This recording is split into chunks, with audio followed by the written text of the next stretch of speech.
अरे आधाया गनवाया मा गोबर से लिपवालु हो।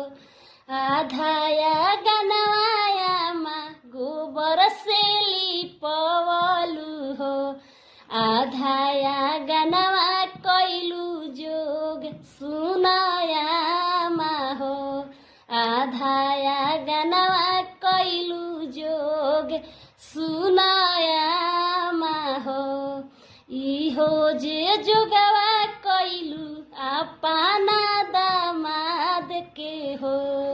इहो जे जोगवा कैलु अपना दामाद के हो। नैहर छोड़वलु हमार सुनाया मा हो।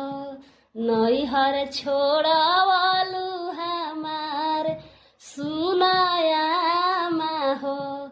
नैहर छोड़वलु हमार सुनाया